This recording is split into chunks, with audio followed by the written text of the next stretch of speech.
Welcome to Fact or Freestyle.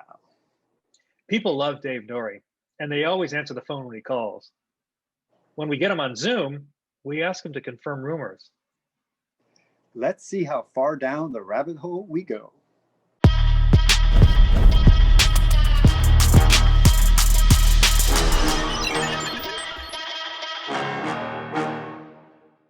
But apparently Ray knows how to sniff out some bullshit. However, he did tell us the story.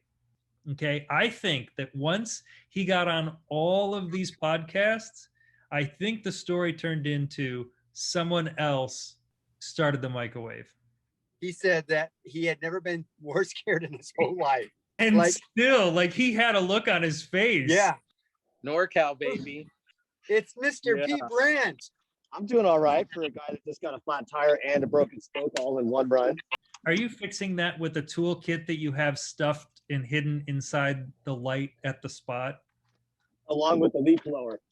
Gotta do it, man. Gotta do these things to survive out here, dude. I love riding, and honestly, it sounds like it's dedication, but it's something that, truly I just look forward to doing, man. Things that we hear that, kind of rumblings. Fact or freestyle? Bob Harrow is an overgripper. Bob Harrow is an overgripper. What kind of? I've never heard that term, overgripping. When Bob Harrow first meets you, he gives you an excessively strong handshake. Have you experienced this? Honestly, I've seen Bob Harrow before, but I never shook hands with the dude. Yeah, that's interesting, dude. That's interesting. I'm gonna have to keep that in mind when he shakes my hand. I'm gonna mess with him. Have to keep that in mind when he shakes my hand. I'm gonna mess with him. Have to keep that in mind when he shakes my hand. I'm gonna mess with him. I don't remember him being too aggressive squeezing my hand. It's because you got that grip. You got the equal grip, probably, dude. Yeah, that might have been. I'll have to pay attention to that if I see him. All right, fact or freestyle? Joe Johnson had ants in his pants when he invented the vert tail whip.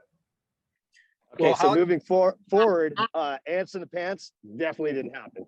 Definitely did not happen. Definitely did not happen.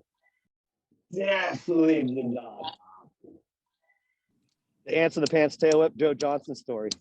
I watched the show, dude. I watched the show. Oh, you watched the show? Okay, good. All right. That's what I said, Joe Johnson all the way. Yeah, if it was like a no-footed can, I'd be like, maybe you just went a little off kilter or something like that. But tail whip, no way, dude. It's gonna take more than one of attempt with ants in your pants. Yeah. All right. So, okay, the next one, Pete. This is the one that involves you. So I get this letter, got some markups on it. It's from Air Uni, right? And it's like, I'm like, what's going on here? And I'm deciphering it as I read it, and it's got a couple receipts, mixed in there. It said something like, I still have the copy somewhere else, but it said, on the day of this and blah blah blah, our rider John Ficara and so we're at Golden Gate Park, and we're accosted by members of the Skyway team. And so I hadn't heard about it yet from them either. And I'm deciphering it, and I call the guys up. Hey man, check this out. What'd you guys do?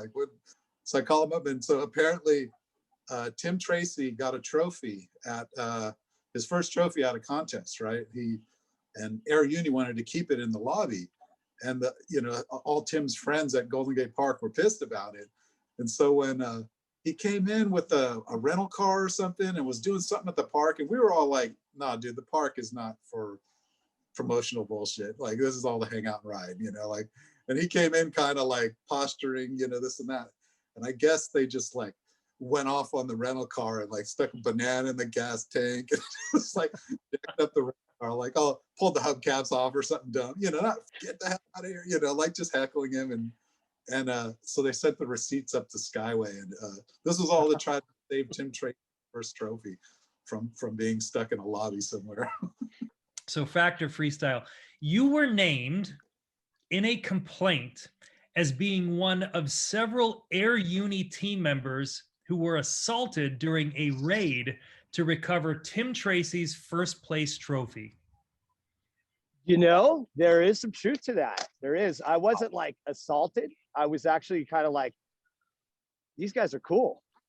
These guys are getting this guy's trophy back. Fuck. You know, I mean, that's kind of my introduction too, because I was a young kid at the time going to Golden Gate Park. And what ended up happening is I happened to be there and I was like, I want to roll with these dudes. These guys are cool. You know, they stand for something. And I think that Tim absolutely should have gotten his trophy back. And it's funny too, because I think there was something, if I recall, something about like like 48 hours where they stuck a banana on the tailpipe. They did something like that.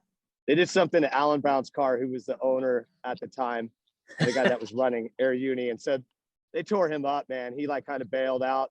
And then I was still there and I was like, okay, let's go back to riding. You know, and it wasn't too big of a deal after that, but it was my introduction to meeting Drob and a lot of guys, you know. And what was funny is it's kind of like turned around, because at the time when it was Air Uni, before it was Ozone, it was like once it turned into Ozone, you know, we started getting all these riders that were really cool and dudes that are like, you know, just well-known guys that have been around forever. Like, you know, Craig Campbell was on Ozone, and then there's you know, just so many, Joel Alamo, just guys that were just absolute shredders. And it was cool because it went from like Air Uni being such an uncool thing with the frame was just like gigantic with these Coke can pegs and stuff that were like only an inch long but like huge in diameter.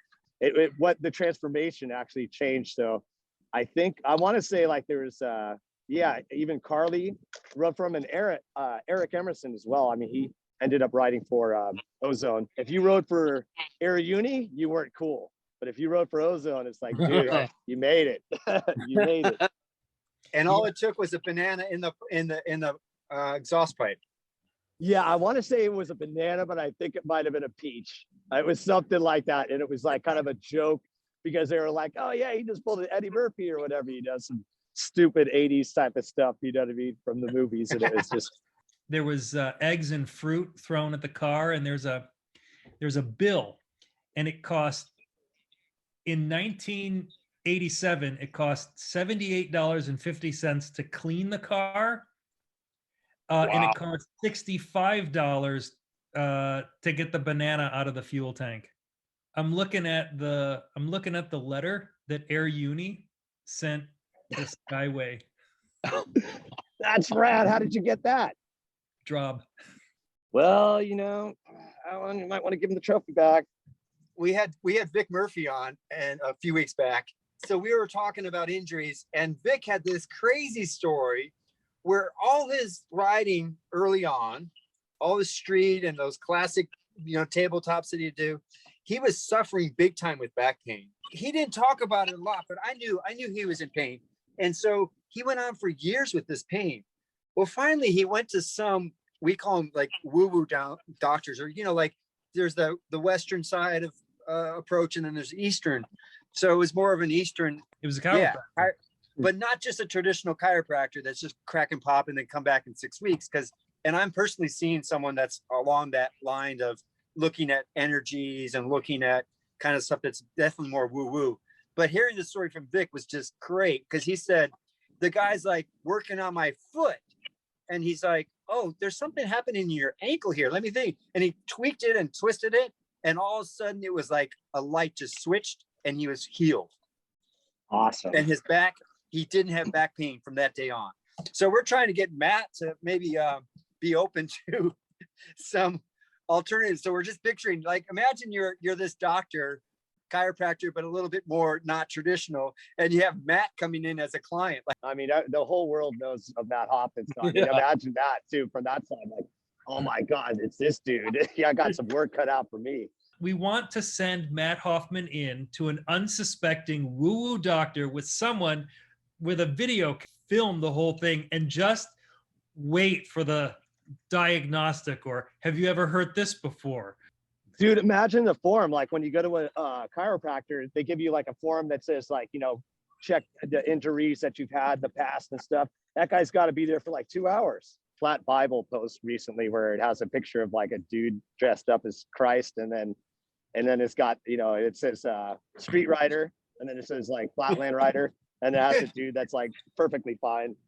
Yeah, it's like that's how we're viewed, man. It's true. It's like it reminded me of having a conversation with Morgan Wade, you know. Like no matter what injuries I could say that I've had, I'm like, yeah, well, I never broke my spleen.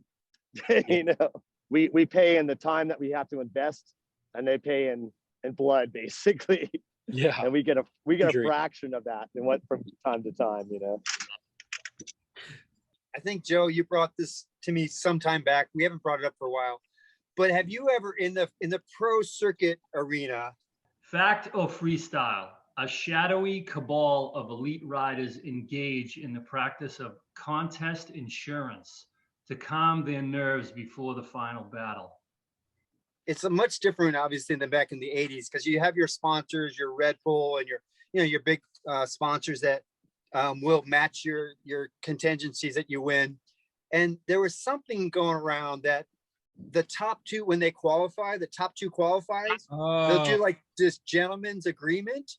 No, it's called contest insurance. Contest insurance. And they just agree that they're going to split the money. And then they hold up the check, first place, they get the photo, they put it on Instagram, and then they split the money. Have you ever been, I'm not asking if you've ever been involved in that, I wouldn't put you on the spot, but have you ever heard anything like that, Pete, in a contest? Not proof of insurance. They call it contest insurance. And when you get down to the last round in the battle, for first and second, one of them will say, look, no matter what happens, we split the entire pot. And they use that to take the pressure off. Yeah, you know what? That's interesting because there was a contest a long time ago. I want to say it was Brandt flat ground, and the payout was equal for everybody up to 16th place. Well, I mean, both the financial, I think that it's a shame that the yo-yo makes more money than Flatland. Those yo-yoers make so much more money than us doing tricks on bikes, which blows my mind. I met a dude that plays professional hacky sack, and he was telling me like he got ripped off at some contest and got like only 18,000. And I was like, you got ripped off and got 18,000? Kind of odd how that works, you know. But you always see a skater or BMXer, you always see something like that, or random unicycler here and there. But like I've never, is yo-yo an indoor sport? I don't know. Is it internet only? But I look at that and I see like these dudes that do Rubik's Cube and make all this crazy money, and it just blows my mind that BMX doesn't make any money. I was actually thinking about that. The Rubik's Cube, there's a dude that showed up here, and it's interesting because with Flatland, there's a lot of certain riders have different ways of expressing their frustration. Some riders will just completely like fuck, and start rage quitting or whatever, But I'm interested to see if somebody like loses their shit with a yo-yo. I guess you just have to hold it in. I can't see somebody like actually rage quitting, throwing Rubik's Cubes around and stuff like that, God, I yo-yo. I want to see who's talking shit on the yo-yo crew. Like I want to see Yo-Yo Peanut. There's got to be some trauma Yo-Yo involved. Bible. There's got to be. Yeah, dude. There's got to be somebody that's like, dude, he uses. Look at his tape on his, on his Rubik's Cube. Look, it's peeling. He's ghetto, dude. He's a poser. Or he waxes his.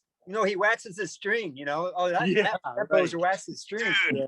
There it is, right there. Yeah, waxes a string, or maybe even you never know. Maybe you want it to stick a little bit. Certain techniques for different guys. Right. Somebody's got like, oh, he actually stuck coke on his string. He's cheating. He's slowing down the rotation. Controlling. They don't always grab. So she's like, hey, do you got any of that resin? And I just always think of you because I still have that same bag that you gave me, just doing it on the rim so that the brakes will grab better as opposed to putting it on the ground. Oh, okay. Yeah. Yeah. I use it. The application I use it for is if I'm riding in a really slick spot and I don't have time to like, mop it or whatever. If it's just like throw that stuff down and start riding and it, it sticks, throw that rosin down, carry the stuff with me. It's funny. Cool, guys. I think we should wrap it up. Stoked, dude. Yeah, I'm stoked that everybody's healthy, still riding, and good to see you guys on the Zoom. Hope to see you in person, man. When I see Bob Harrow, I'm gonna squeeze that hand like a son of a bitch. I'm gonna pump him. When I see Bob Harrow, I'm gonna squeeze that hand like a son of a bitch. I'm gonna pump him. when I see Bob Harrow, I'm gonna squeeze that hand like a son of a bitch. I'm gonna pump him.